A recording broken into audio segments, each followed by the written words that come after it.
Hello, I'm the real-life fake wizard. Video gaming is hardly about the games anymore. Discussions in the gaming space have very little to do with the gameplay and are instead usually focused on the price of the games, the budget to make the games, the politics injected into said games, and, well, the visuals. This is a far cry for what internet gaming commentary used to be. Long ago, when people talked about what games were, we discussed what had the best gameplay, which heroes would win in a fight, and which game was overall the best. It's rare to see people praise gameplay now, if gameplay is part of the conversation at all. Usually, gameplay is discussed negatively, compared towards the game's disproportionate budget. But why has this happened? Why aren't gaming discussions fun? Why are conversations around gaming so negative? Is it because of the toxic grifting YouTubers?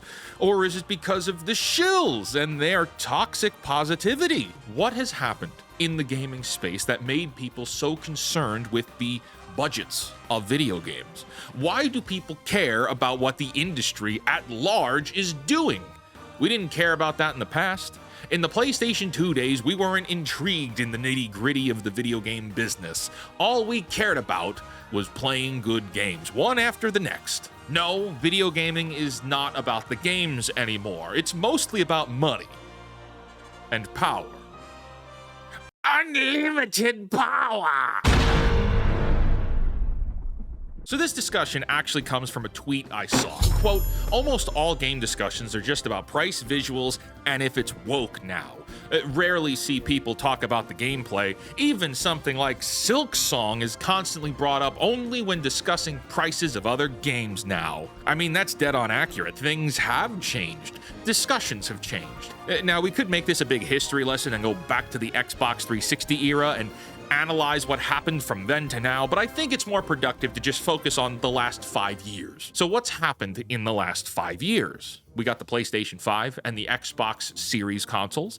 Games went from $60 to $70. There's the Nintendo Switch in there somewhere pushing games to $80, and there have been seldom any games released in this time period that were genuinely worth talking about for more than maybe a week. The cost to play games continues to increase, but the value of those games does not match the new prices. And yeah, whether people are actively aware of it or not, that's a really big deal. Let's play a hypothetical, but think about it this way. We're gonna empathize together. You are a gamer in 2014. You just finished Dragon Age Inquisition over Christmas break on your Xbox One. It won't be until around 2018 that you start hearing any kind of rumors about Dragon Age 4, only for a proper announcement to come 4 years after that. 2022 sees the announcement of Dragon Age Dreadwolf, which was, of course, changed to Veilguard and released in 2024 for an additional $10 more in price point than its predecessor. Veilguard releases, and it is a complete steaming pile of crap. 10 years?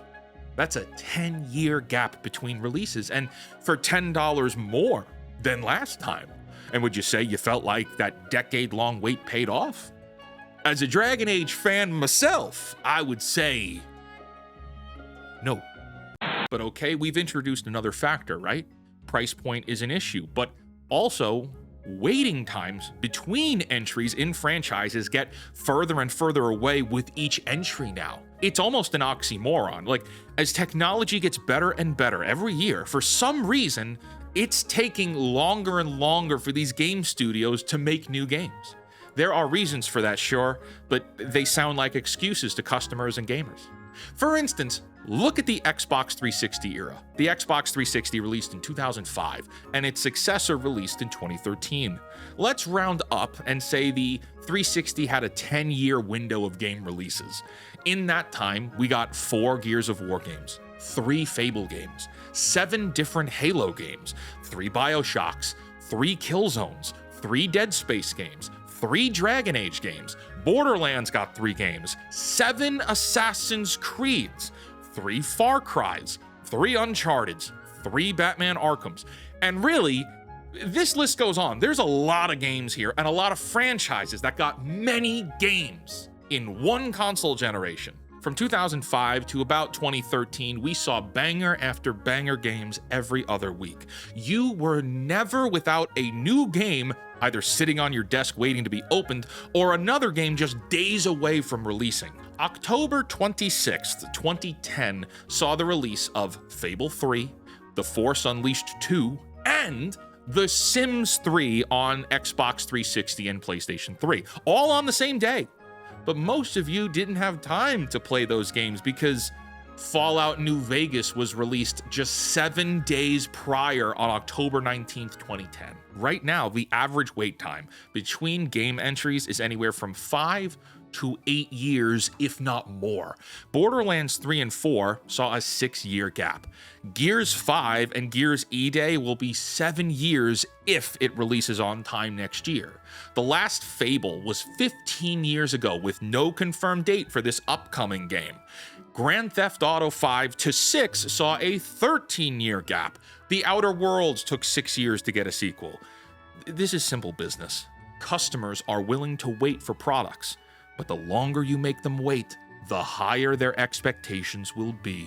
In many such cases like Alan Wake 2, Crackdown 3, Kingdom Hearts 3, Suicide Squad, Kill the Justice League, by making customers wait long periods of time between releases, they often report back that those games did not live up to the perceived expectations. Even Star Wars Jedi Fallen Order and Jedi Survivor had 5 years in between.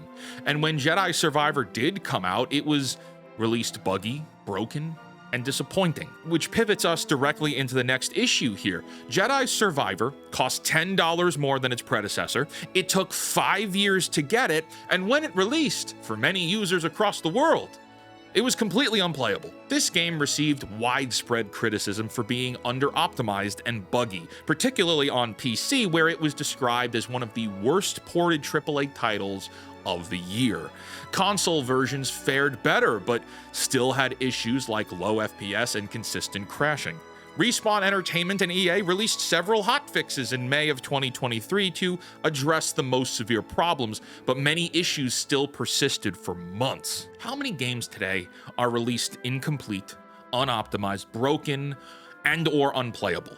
The list is actually massive here, but just a few examples over the last 5 years would be Cyberpunk 2077, Halo Infinite, Pokemon Scarlet and Violet, Starfield, Redfall, Dragon's Dogma 2, and most recently, Borderlands 4, which has been widely criticized for poor optimization, where even the high-end PC players struggle to maintain stable frame rates, even on lower settings. And what does outspoken CEO Randy Pitchford have to say about Borderlands 4's shortcomings? Quote, Borderlands 4 is a premium game for premium gamers. It cannot be expected to run on too old PC hardware.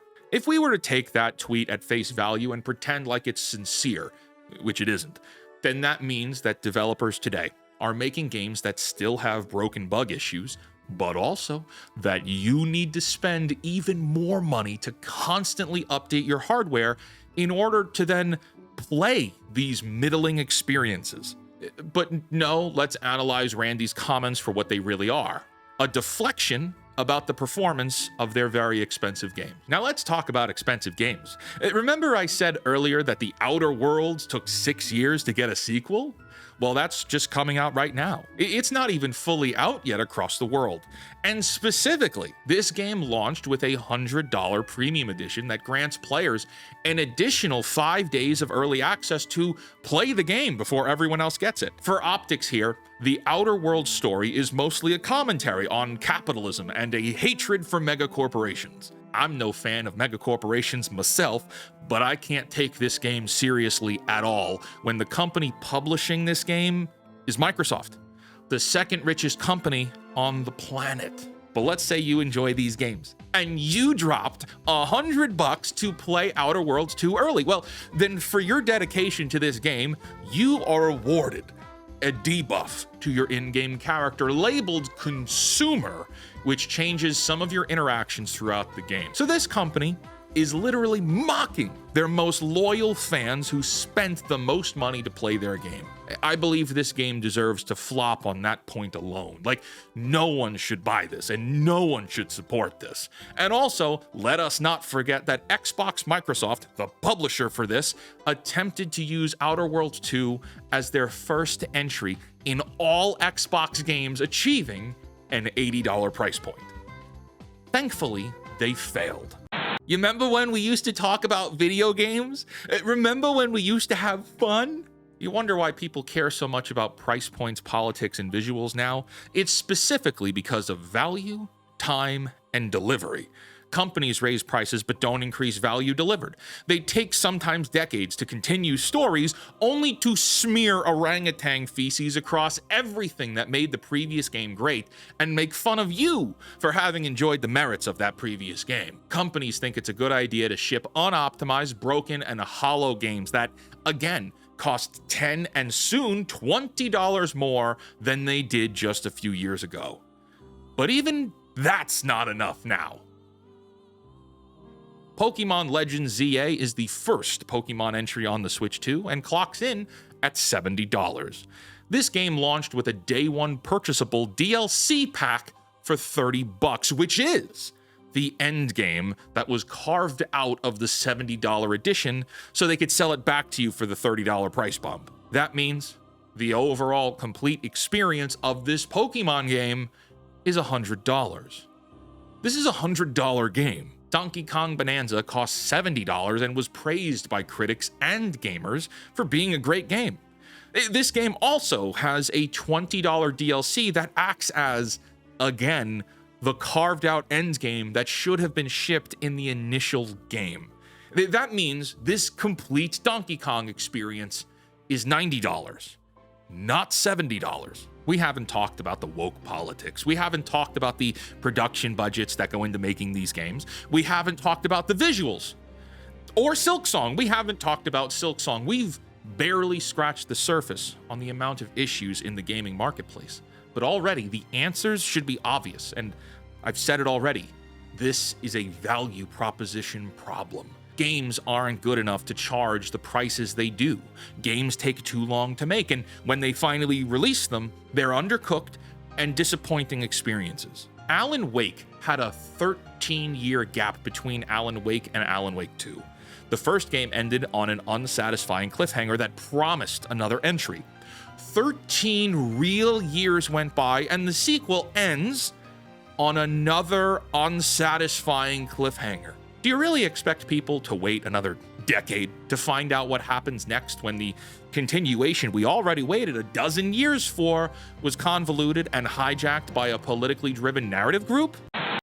Another white asshole deciding what I get to do, how I get to do it. He took my daughter from me. I'll never be free of this story from him. Oh, so we're just doing casual racism now, huh? Out of nowhere? Okay. That'll be $70 in 13 years. Look, the place I wanted to take this video is not necessarily having the be-all, end-all solution to these problems. I advocate that you deserve more for your money. The world is extremely ugly out there, and just the regular cost of living is reaching impossible places. You deserve more. And more than that, you deserve to ask questions. There are people out there who don't want you asking questions. They don't want these companies to deliver transparency. They want you to keep buying that crap without ever actually questioning why it is crap. Many of these people arrive in the form of journalists, influencers, streamers, TikTokers, content creators, the people who foster influence and communities just to peddle lies to you that were written by their corporate masters. What scares me is that, and well, I just realized this myself a few days ago, is that there are people out there who don't take a penny from the industry directly.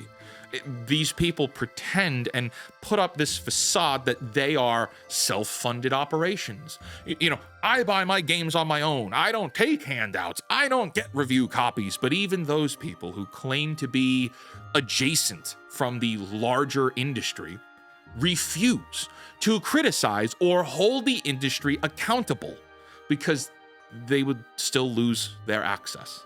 They would lose their voice. And we as gamers who spend our money on these games need to be even more vigilant of the wolves in sheep's clothing like this, who pretend to be advocates for us, because they're actually just white knights for the executives who just bought another yacht. Until next time, create, innovate, inspire, and for the love of God, cancel Disney Plus. Okay, that's it.